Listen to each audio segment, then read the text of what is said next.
que aplaudiram foram os que não pagaram. E tem gente que pagou. Boa noite, pessoal. É um prazer triplicado estar aqui hoje. E depois a gente ouvir esse monte, saber que eu estou defendendo uma causa histórica, né? Nem eu sabia que vinha lá de neve e tudo mais. Mas o que eu tenho a dizer para vocês é simples, né? Eu tomei uma escolha há um tempo atrás, que era de pensar a respeito de algumas coisas que me incomodavam sobre o Brasil, escrever um pouco a respeito disso e não guardar para mim. A gente reclama muito e guarda pra gente, reclama demais e fala muito, mas não conta para os outros. Quando conta é aquela conversinha de papo, de bar. Não me interessava, eu queria fazer um pouco mais. E eu, há um tempo atrás, decidi começar a colocar os textos na internet. E fiz isso para um grupo de, eu ia chamar de amigos, mas um grupo de vítimas, né? Toda sexta-feira, 300 vítimas recebiam um texto meu. E algumas vítimas gostaram, mandaram para outras que pediram também. De repente eu tinha 500 vítimas. E de repente, em fevereiro deste ano, num domingo fatídico, eu em casa, trabalhando no computador com a TV ligada ao lado, estou de cara no programa do Gugu com uma Iguinha Pocotó. Como diria meu avô lá em Bauru, do alto dos seus 100 anos de idade, que merda está acontecendo no Brasil?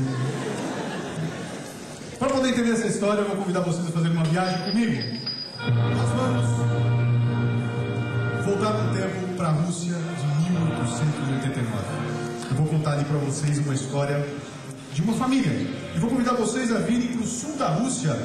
Até eu acertar onde eu vou ficar aqui, nós vamos ficar nesse anda, tá?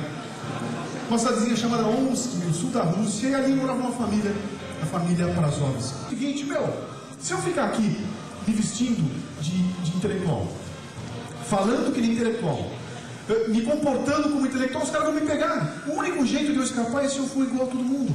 Se eu me vestir como todo mundo, se eu me comportar como as pessoas, eu desapareço no meio delas. Genial, né? Só que ele cometeu uma besteira, ele escreveu um livro, a teoria de Kramner, que vendeu milhares.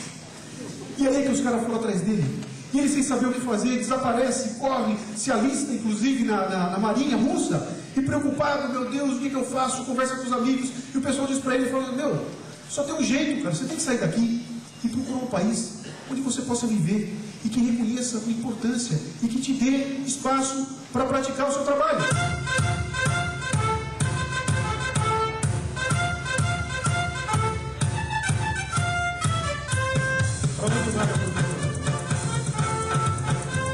Em 1930, o professor Kurt Prazovsky desembarca no Rio de Janeiro. Na década de 60, no começo dos anos 60, o professor pensativo e preocupado. Ele dizia o seguinte: se eu ficar nessa batidinha de ensinar a teoria de Kramner para meia dúzia de intelectuais, não vai acontecer nada. Eu não vou mudar nada, eu tenho que fazer alguma coisa maior. Eu tenho que fazer alguma coisa mais agressiva. E ele começa de novo a pensar, e cria no começo dos anos 60, sem televisão, sem internet, sem satélite, sem microcomputador, o primeiro movimento virtual da história da humanidade. O professor, num lampejo de criatividade, lança as raízes daquele que veio a ser conhecido como MNB. Quem é? É o Movimento Nacional pela Mediocrização do Brasil. Olha só. Olha que situação. A gente vai ver o que eu tenho aqui. Eu tenho o político novo, o político antigo, o jurássico. Aí você pega uma morena e uma loura, bem gostosa, tira a roupa das duas, põe uma de cada lado. Pega uma música que tem um batidão que faz e uma letra que fale das partes das duas. Cara, vende 2 milhões de CD, arrebenta de vender. Sabe o que é isso? Nada mais é do que Kramner aplicado na música. Tem uma fórmula, cara. Se você foge dessa fórmula e faz um CD um pouco mais elaborado, acontece assim. A gente descobre que a gravadora dispensou como é o nome da irmã do Caetano Veloso? A Maria Bethânia. Porque o disco dela vendeu 25 mil CDs. E ela tem que montar a gravadora dela, ou o selo dela. Porque fugiu da fórmula. Entrou o Tiririca. Entrou? É o máximo, né? Um momento fabuloso da música popular brasileira, cara. Tom Jobim deve parecer um churrasco gaúcho que está girando no túmulo, cara.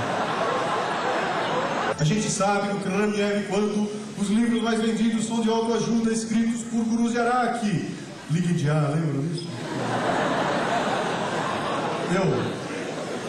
Você vai numa livraria, o que é que tem? Tem uma pilha de livros de ficção, uma pilha de livros de não ficção e uma pilha de livros de autoajuda. Algumas semanas atrás, a minha filha, Gabriela, está sentadinha em cima me olhando, recebeu a incumbência de fazer um trabalho de escola sobre Cartago. Era um trabalho de história. Como é que ela fez? Ela utilizou uma máquina maravilhosa chamada microcomputador. Entrou num sistema, uma rede maravilhosa chamada internet, usando um software maravilhoso chamado Yahoo. E fez ali a única coisa inteligente do processo inteiro que ela precisou fazer, que foi digitar C-A-R-T-A-G-O nessa ordem. Apertou o botão e vieram 19 sites falando de Cartago. Ela escolheu uma linha, imprimiu 5 páginas, fez uma capinha, botou um grampo, levou na escola e tirou uma nota. E eu olhava para aquilo e falava, meu, que inveja! A gente começa a assistir a morte daquilo que o brasileiro sempre teve de mais importante. O maior atributo positivo do brasileiro sempre foi um negócio que a gente chama de jeitinho. Nós saímos de qualquer fria. O pior atributo do brasileiro é um negócio chamado jeitinho, que nos coloca em todas as frias. Acende a luz um pouquinho para ver a plateia, ver a cara. Deixa eu pegar um casal. Vocês são um casal. Além de ser um homem e uma mulher, também são casais. Estão conectados. Como é seu nome? Andréia. O seu nome? Emerson. Emerson e Andréia. Hoje é sábado, são 2 da manhã e vocês estão na balada. Andréia, o Emerson chega no seu ouvido e fala para você assim: Andréia, você é a deusa da minha rua. Andréia, você tem os olhos onde a lua costuma se embriagar, Andréia. Andréia, nos seus olhos eu suponho que o sol no dourado sonho vai em claridade buscar. O que você fala para ele?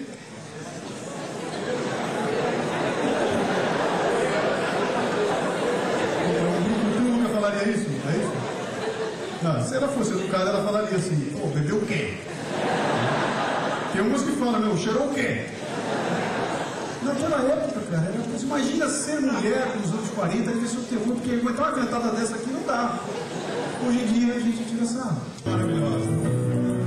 Fecha os olhos de saudade. Venho te dou muita coisa.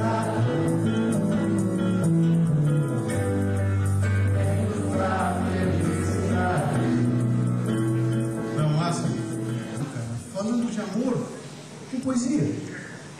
E a gente entra no novo milênio quando em 2001 ele captura na internet um passe tão legal e manda pra ela por e-mail dizendo mais ou menos assim: som.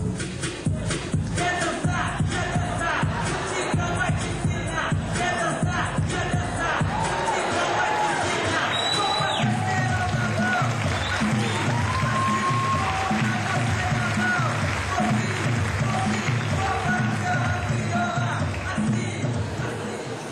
Puta que pariu!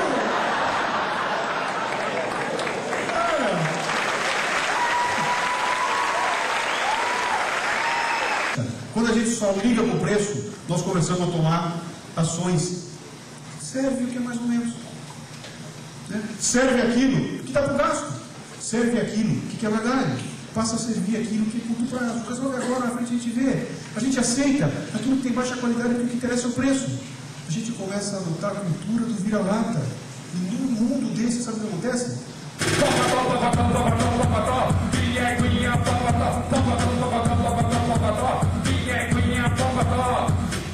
Música popular brasileira. E a gente aceita, cara. Muito bem, continuando aqui. Quando matamos a imaginação, a gente deixa de escutar o passado e passa a esquecer o passado. A gente deixa de transformar a realidade, passa a sofrer a realidade. A gente deixa de imaginar o futuro e passa a aceitar o futuro. Qual é o Brasil que vocês querem para vocês e para os seus filhos? É o Brasil que esquece tudo que passou, não aprende nada e repete as besteiras de novo. É o Brasil que sofre a realidade atual. É o Brasil que aceita o que vem pela frente. Segundo ponto, vocês têm que ser gente que defende causas e não gente que que defende o negócio. Em vez de falar disso, eu passo um filminho, me dá o som aqui para vocês verem que interessante. Olha aqui. Você sabe que quase todo jogador que eu entrevisto me descreve o gol como uma experiência quase sexual, ou mais do que sexual. Eles dizem que o gol é assim um orgasmo. Eu imagino. O que é o equivalente no basquete? Bom, o equivalente no basquete não é nem fazer as cestas ou pegar rebote, não é um lance disso. Para mim é jogar na seleção. Alternativa. Fazer o que a gente fazia 10 anos atrás. Eu, pô, puta papo furado, que conversa.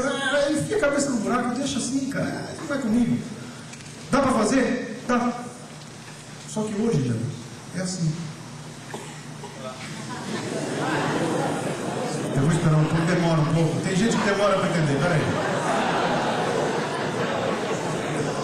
Não tentem fazer isso em casa.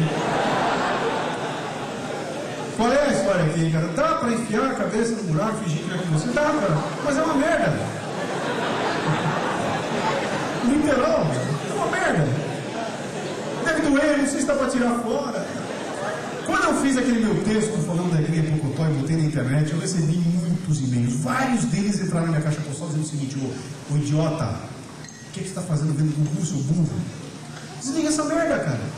Pega a sua filha, vai pra praça passear com ela, vai pro seu filho na praia, paga que idiota, que é o burro que fica assistindo Gugu à tarde.